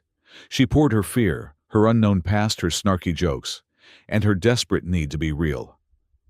The gold beam flared brighter than a sun. It slammed into Stanley's blue beam. The 2 lights merged. They didn't just mix. They became a new color, a color that didn't have a name, something between starlight and blood. The dual conduit locked. The choir engine let out a sound, a massive, resonant chord that shook the very atoms of the room. Boom! The shockwave knocked everyone down. The guards, the warden, Alice, Grace. The gate to the maw opened. It wasn't a vortex anymore. It was a tunnel. A stable, calm path through the chaos. It is open! Vale screamed, his voice cracking. The window is narrow. The probability collapse is stabilized for 3 minutes. We have to go now. Stanley broke free of the beam. The connection remained tethered to him and Alice wirelessly, now a hum in the back of their skulls. Alice, Grace, row and go, Stanley ordered. Alice scrambled up, grabbing Grace. They ran toward the opening in the central spire. Sagan stood up. He looked at the stable tunnel. He looked at the maw, which was no longer eating the future, but waiting. Confusion washed over his face. Impossible, he whispered. You cannot stabilize chaos with emotion. The math says it should collapse. Your math was missing a variable, Stanley said, stepping off the dais. Hope. Stanley ran. He grabbed Vale by the collar and hauled him toward the gate. Stop them, Sagan roared, shaking off his shock. If they enter the core, they could unravel the containment field entirely. The guards scrambled to pursue, but the engine was done with intruders. The floor rippled, creating waves of stone that blocked their path. Only Sagan, with his intimate knowledge of the anomaly's tech, managed to bypass the obstacles. He vaulted over a rising pillar and sprinted after them. Stanley pushed Alice and Grace through the gate. He shoved Vale in after them. He paused at the threshold. He looked back. Sagan was 10 meters away. He had stopped running. He raised his weapon, aiming directly at Stanley's chest. Do not do it, Stanley, Sagan said. His hand was shaking. If you go in there, you change everything. You risk the universe on a gamble. I risk it on a choice, Stanley said. He looked Sagan in the eye. Come with us, Stanley said. Sagan blinked. What? Come and see, Stanley said. See that you were wrong. See that you don't have to be the jailer. For a second, the gun lowered. For a second, the warden looked like a man who desperately wanted to put the burden down. Then the fear returned. The years of indoctrination. The belief that he was the only adult in a room of children. I cannot, Sagan whispered. He raised the gun. Stanley didn't wait. He stepped backward into the light. The shot fired.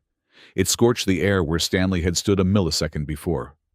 The gate slammed shut behind him. Sagan stood alone in the silent, massive cathedral of the choir engine. The golden and blue lights were fading, pulsating, with a rhythm that felt mocking. He lowered his gun. He walked to the gate and placed his hand on the cold metal. You fool, he whispered, but there was no anger in his voice, only a terrible creeping dread that perhaps the fool was the one holding the gun.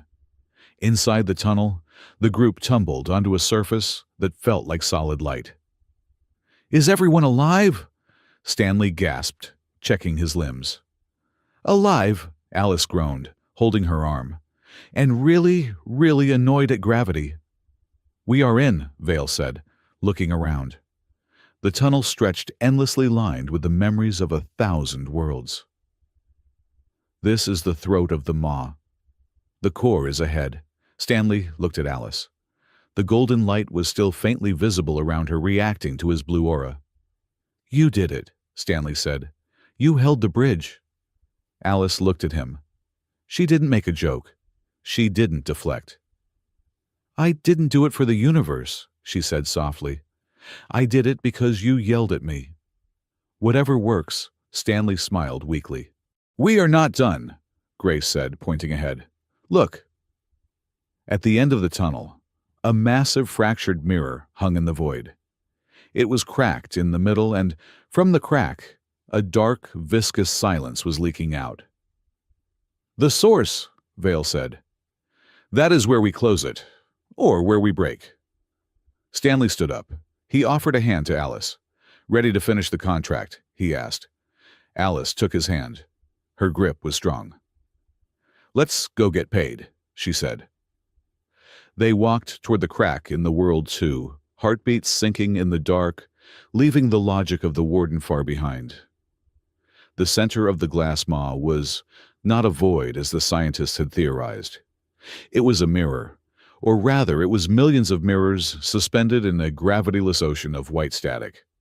They were jagged floating shards the size of continents, rotating slowly in the crushing silence. As Stanley, Alice Grace, and Dr. Vale drifted from the tunnel of light into the core, they saw the horror of what the anomaly truly did. It did not destroy matter. It cannibalized possibility. Stanley floated past a shard that was 10 miles wide. On its surface, he saw a reflection of himself. But in this reflection, he was not wearing the battered flight suit of a fugitive. He was wearing the dress uniform of a fleet admiral. He was old gray and standing on a balcony overlooking a burning city. He looked miserable. "Do not look at them," Dr. Rowan Vale's voice crackled over the comms, though the sound seemed to come from inside their skulls rather than their earpieces. "Those are the might-have-beens. The maw captures every choice you did not make, spins it into a reality, and then shatters it. It feeds on the energy of the collapse." "It is an execution chamber for dreams," Grace Holloway whispered. She was drifting near Vale, her hand clutching the empty vial that had once held the resonance sample. "It is a graveyard," Alice said. She was close to Stanley, her tail twitching in the zero-gravity environment. "And we are walking on the tombstones." The core was bright, a blinding, sterile white that offered no shadows to hide in. In the center of this storm of glass lay the throat. It was a perfect sphere of absolute darkness, pulsating with a rhythm that made Stanley's teeth ache. It was sucking the shards in one by one. Every time a shard hit the sphere, it vanished with a sound like a violin string, snapping, erasing that potential timeline forever. "We are here," Stanley said. "The source." Suddenly the white static turned crimson. The mirrors around them shifted. Instead of showing random possibilities, they all synchronized. Every single shard, millions of them, showed the same image: Stanley strapped to a chair, his eyes burning with golden light, screaming silently as he held the universe together. The voice of Warden Sagan boomed through the core. It wasn't just audio. It was a vibration that shook the fabric of the dimension. "You see the inevitable, Stanley," Sagan's voice said. "The maw is hungry. It needs an anchor. If you do not give it one, it will take everyone." "He is overriding the choir engine remotely," Vale shouted frantically, tapping on his datapad. "He is using the prison's neural linkage to force a connection. He is trying to turn the entire core into a containment cell." "Can you stop him?" Alice yelled. "I cannot fight the prison's main processor with a handheld scanner," Vale replied. "He is rewriting the physics of the room." Invisible chains of gravity slammed into Stanley. He grunted as his limbs were seized by a force he couldn't see. He was dragged through the void, pulled toward the black sphere, the throat. "Stanley," Alice lunged for him, but a wall of solidified light slammed down between them. "I am doing this for you," Sagan's voice echoed, sounding almost sorrowful. "For all of you. Chaos is a cancer. Stasis is the cure. Stanley, you were born for this. You have been holding on to your guilt for 10 years. Let it become the foundation of a safe world. Be the anchor." Stanley felt the pull. It wasn't just physical. It was emotional. The maw was promising him an end to the noise.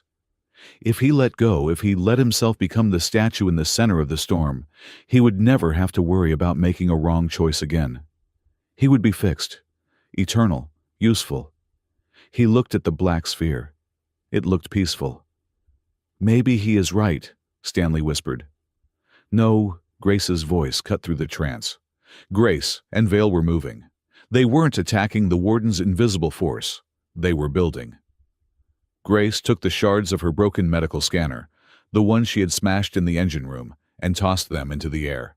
Vale caught them in a telekinetic field he was generating from the choir engine's residual code. "We cannot stop the force," Vale shouted, "but we can change the friction." "Creating a resonance path," Grace yelled. "Stanley, look at the light, don't look at the dark." The shards of the scanner dissolved, mixing with the lingering energy of the resonance sample. They formed a glittering golden dust highway that cut through the red static. It didn't break the chains holding Stanley, but it illuminated the path back to his friends. It was a small act. A doctor, sacrificing her tools. A linguist calculating a vector of hope. But in a place made of symbols, it was powerful. Stanley looked at the golden dust. He looked at Grace, bruised and weaponless. He looked at Vale, terrified but working. He realized then that the warden's math was flawed. The warden treated people as variables to be solved. Stanley's friends treated him as a person to be held. The resonance point in Stanley's brain, the stubbornness that had kept him alive in the cell, flared white-hot. He planted his feet on nothingness. He stopped drifting. "I am not a statue," Stanley growled. He fought the pull. It felt like tearing his own muscles, but he turned his body away from the peaceful dark. He faced the golden path. He walked. 1 step. The red light screamed. 2 steps. The mirrors shattered. He reached the edge of the invisible barrier. He looked through it at Alice. She was pounding on the light wall, her face twisted in desperation. "Stanley!" she screamed. "Don't you dare be noble. Don't you dare leave me." Stanley placed his hand on the barrier. "I spent 10 years running from the moment I left a child behind," Stanley said.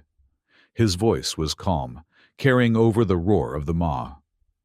"I thought my punishment was to survive, but I was wrong. My punishment was believing I was alone." He looked at the black sphere one last time, then turned his back on it completely. "If the universe needs a man to stand still so it can feel safe, then the universe is wrong," Stanley said. "I stood wrong once. This time I stand right." He pushed. The barrier didn't break, it dissolved. The sheer weight of his refusal to be a victim shattered the warden's control protocol. Stanley fell forward out of the trap. Alice caught him.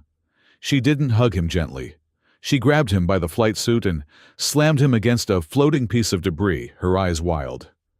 "You idiot!" she hissed, her voice trembling. "You were going to do it. You were going to say yes." "I was going to save you," Stanley said. "I do not want to be saved if it means you become a piece of furniture for eternity," Alice shouted.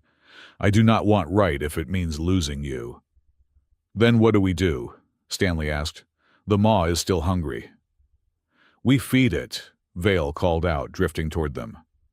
"But we do not feed it a life. We feed it a connection. The dual conduit. We have to finish what we started in the engine room." "The warden is trying to jam the frequency," Grace warned, looking at the datapad. "He is flooding the core with white noise. He is trying to drown out your heartbeat." "Let him try," Stanley said. He took Alice's hand. "Ready to be expensive?" Alice looked at him. Her fear was still there, but beneath it was steel. "Always." They closed their eyes. They reached for the bond they had formed in the engine. The blue light of the anchor and the gold light of the catalyst. They tried to sync. Thump, thump, it began to work. The red static wavered. The black sphere slowed its rotation. "No," Sagan's voice roared. "You are destabilizing reality. I will not let you gamble with existence." The white noise spiked. It wasn't just sound. It was data. The warden was blasting raw, unfiltered information into the connection. He was trying to overload their minds with static to break the focus. The noise hit Stanley like a physical blow. He gritted his teeth, holding on.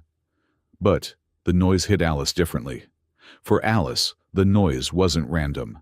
As the warden's signal battered against her mental barriers, it cracked something open. The gap in her memory, the hole she had felt in the engine room, suddenly filled. It didn't fill with water. It filled with fire, Alice screamed. "Alice!" Stanley shouted, feeling her hand spasm in his. Her eyes snapped open. They weren't gold anymore. They were entirely black, consumed by the returning memory. She pulled her hand away from Stanley, as if he burned her. "No," she whispered. She floated backward, shaking her head. "No, no, no." "Alice, what is it?" Stanley asked, reaching for her. "Don't touch me," she screamed. "It was me." "What was you—" Alice looked at him, and the look on her face broke Stanley's heart. It was absolute crushing guilt. "The bounty," she whispered. Her voice was hollow. "The contract. The one with the rider about keeping your mind intact. The one that put a target on your back and brought every hunter in the sector down on you." She looked at her hands. "I wrote it." The battlefield of the Corps seemed to freeze. "What?" Stanley asked quietly. 2 years ago." Alice said the words, spilling out fast, frantic. "I found the prophecy of the dual conduit. I knew the maw was opening. I knew we needed an anchor. I searched the database for a resonance match. I found you. You were hiding on a backwater moon drinking yourself to death." She looked up, tears floating in the zero gravity. "I knew if I just asked you, you would say no. You were broken. You didn't care about saving the world. So I made you a target. I put the price on your head. I manipulated the warden's algorithm to make sure you were sent to the maw prison, not executed." "You sent me to the cell?" Stanley asked. "I had to get you to the starting line," Alice cried. "But I knew the engine required a true connection. It required a catalyst who wasn't lying. If I knew I was manipulating you, the engine would reject me. So you wiped your own mind," Vale whispered, horrified. "You set the board, moved the pieces, and then erased the memory of the strategy so you could play the game honestly." "I turned myself into a lie to make the truth work," Alice sobbed. She curled into herself, drifting away. "I am not a partner, Stanley. I am just another warden. I tried to control you. I am the reason you were tortured. I am the reason you were hunted." She looked at the black sphere. "The warden is right. You should let the maw take me. I am the chaos." The warden's laughter echoed through the Corps. It was a sad, victorious sound. "You see, Stanley," Sagan's voice boomed. "Trust is a variable that always fails. She used you. Everyone uses you. Only the maw offers truth. Give up." The connection was broken. The dual conduit was dead. The red static returned angrier than before. The black sphere began to expand its event horizon, widening to swallow the group. Stanley stood in the void. He looked at Alice. She was floating like a piece of drift debris waiting to be erased. He felt the anger. It was a hot, sharp thing in his chest. She had manipulated him. She had turned his life into a game. But then, he looked deeper. He saw a woman who was so terrified of the end of the world that she had sacrificed her own identity to stop it. She had erased herself, her memories, her plan, her safety, just to give him a chance to be the hero. She had made herself the villain, so he could be the savior. The warden wanted to control the future by removing choice. Alice had tried to save the future by removing her own choice, to ensure her heart was honest when it mattered. It was the most dangerously human thing he had ever heard. Stanley kicked off the debris. He flew through the void. He didn't fly away from her. He flew toward her. "Alice!" he shouted. She looked up, flinching. "Stay away, I am a monster!" Stanley grabbed her shoulders. He pulled her close, forcing her to look at him. "You are not a monster," he said. "You are a gambler." "I sold you," she cried. "You bet on me," Stanley corrected, shaking her slightly. "You bet 50,000 credits in your own mind that if you got me to the right place, I would do the right thing. You bet that I was more than a broken soldier." He wiped a tear from her cheek with his thumb. "You tried to control fate, yes. That was arrogant. But then you wiped your memory. You leveled the playing field. You made yourself vulnerable to the same danger you put me in. You didn't stand above the board, Alice. You jumped onto it with me." "How can you forgive me?" she whispered. "I lied to you for 2 years." "Because I know why you did it," Stanley said. He looked at the warden's invisible presence, then back to her. "The warden acts out of fear. You acted out of hope. It was a messy, complicated, dangerous hope, but It was hope. He took her hand again. He squeezed it hard. You want to know my choice? I do not choose the safe timeline. I do not choose the silence. He pressed her palm against his chest, right over his heart. I choose the fox who was crazy enough to trick me into saving the world. I choose you. Now. With all the memories, with all the mess. Alice stared at him. Her breath caught in her throat. She looked at his eyes blue, steady and devoid of judgment. You are, she choked out, a laugh that sounded like a sob. You are dangerous. Only when I am right, Stanley smiled. Now, let's show the warden what real control looks like. Alice nodded. The guilt didn't vanish, but it transformed. It became fuel. She tightened her grip on his hand. Dual conduit, she whispered. Full power. They didn't just sink this time. They collided. The blue light of the anchor and the gold light of the catalyst slammed together with the force of a supernova. But it wasn't violent. It was a song. The sound that erupted from them wasn't a mechanical hum. It was a harmony. It was the sound of a human heart that had learned to forgive, beating in time with an alien heart that had learned to trust. The white noise of the warden was obliterated. The red static was swept away like smoke in a gale. The black sphere, the throat of the maw, shuddered. It tried to eat the energy, but this energy wasn't a timeline to be consumed. It was a choice, and a choice cannot be eaten. It can only be accepted. The sphere turned from black to a blinding, transparent crystal. Impossible, Sagan's voice whispered, faint now. The math, the entropy is reversing. We are not closing it, Warden, Vale shouted, watching the datapad with tears in his eyes. We are retuning it. They are teaching the maw how to sing. The mirrors in the core stopped showing shattered timelines. They began to show possibilities. In one mirror, Stanley saw himself rebuilding a house on Vesta 4. In another, he saw Alice laughing in a bar in Saffron, Freeport. In another, he saw the warden sitting on a park bench feeding birds, looking at peace. The maw wasn't a trap anymore. It was a kaleidoscope of hope. The core began to shrink. The immense pressure lifted. The mirrors folded in on themselves, not breaking, but stacking neatly into the fabric of reality. In the control room of the prison, miles above Warden Rook, Sagan watched the monitors. He saw the energy readings stabilize. He saw the chaos index drop to 0, not because the subjects were dead, but because they were in harmony. He looked at his hand hovering over the purge button. He had spent his life believing that people were weak, that they needed a cage to survive. He had been ready to kill Stanley to prove it.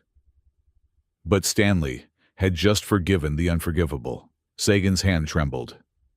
He realized with a sudden crushing clarity that the only person in the system who had truly been afraid was him. I was wrong, he whispered to the empty room. He moved his hand. He didn't hit purge. He hit stabilize. He rerouted the prison's power reserves to reinforce the dual conduit, adding his own strength to the song. It was a silent apology, a resignation. Let them go, Sagan commanded the computer. And the lockdown. The light faded. Stanley and Alice were floating in the center of the chamber. The maw was gone. In its place was a small, floating crystal, no bigger than a fist, pulsing with a gentle, rhythmic light. Reality had settled. The gravity returned to normal slowly, gently lowering them to the floor. Stanley's knees buckled. Alice caught him. They collapsed together on the smooth white floor, gasping for air. Is it over? Grace asked, crawling out from behind a pillar. It is done, Vale said, approaching the floating crystal with reverence. The maw is dormant. It is not hungry anymore. It is full. Stanley looked at Alice. She looked exhausted. Her fur was matted with sweat, her armor scorched. But her eyes were clear. He felt something strange, a sensation in the back of his mind. He could feel her relief. He could feel the ache in her shoulder. He could feel the warmth of her hand, before she even touched him. "Get out of my head," Stanley murmured, but there was no heat in it. Alice smiled tiredly. "You get out of mine. You are thinking very loud thoughts about breakfast." "I am thinking about being alive," Stanley said. "That too," she agreed. They sat there for a long time, the four of them in the silence of a saved world. 3 days later. The rust bucket sat on the landing pad of a neutral outpost on the edge of the ash ring. The wind was still blowing, but it didn't feel like it was scraping the skin off the world anymore. It just felt like wind. Grace was packing her medical gear. She had decided to stay in the ring. "There are a lot of people here who need a doctor who doesn't ask for ID," she had said. "And I have a new resonance theory to test on tissue regeneration." Dr. Vale was heading back to the university, or what was left of it. He had the recordings of the choir engine. "I am going to write a paper," he said, adjusting his taped glasses. "I am going to call it The Syntax of Mercy. The academic board will hate it. It will be glorious." Stanley and Alice stood by the airlock ramp. Stanley wore a new jacket. It didn't have any rank insignia. It just had pockets. "So," Stanley said, looking at the horizon, "the bounty board cleared the contract. The warden resigned. We are officially unemployed." "I am not unemployed," Alice said, leaning against the hull. "I am a freelancer. There is a difference." "What is the plan?" Stanley asked. "Go back to hunting." Alice looked at him. She tapped the side of her head. "I cannot hunt anymore, Stanley. I have a connection to a stubborn human in my brain. Every time you get moral, I get a headache. It would ruin my stealth." "Sorry about that," Stanley grinned. "Besides," Alice said, looking down at her boots, "we still have the crystal. The maw is closed here, but the deserter said there are other fractures. Other places where the silence is leaking in. They need tuning." "So we are cosmic repairmen now?" Stanley asked. "Something like that," Alice said. "The pay is terrible. The hours are worse. And the partner is annoying. But, Alice looked up, her golden eyes shining. "I hear the retirement benefits are great." "You get to sleep at night." Stanley laughed. He extended his hand. "Ready to go, partner." Alice looked at his hand. Then she looked at his face. "One question," she said. "Yeah. Back in the Corps," she said, her voice dropping to a whisper. "When you chose me, was it because of the money, or was it because of the heartbeat?" Stanley looked at her. He felt the bond hum between them, warm, unbreakable and true. "It started as the money," Stanley said deadpan. Alice raised an eyebrow. "But then," Stanley softened his thumb, brushing her knuckles, "I discovered you were much more expensive than I thought. 50,000 credits is cheap. Keeping you out of trouble, that is going to cost me a lifetime." Alice laughed, a bright, clear sound that chased away the last echoes of the ash ring's wind. "Put it on my tab," she said. "I am good for it." "I know," Stanley said. "I saw your credit rating. It is terrible. But your character references are excellent." They turned and walked up the ramp of the rust bucket. The engines flared to life, not with a roar, but with a hum, a harmonious sound ready to cross the stars. The ship lifted off, turning its nose toward the deep black. They weren't running away this time. They were heading toward the next fracture, the next silence, the next person who needed to know that even when the universe breaks, you can choose to put it back together, one small act of kindness at a time.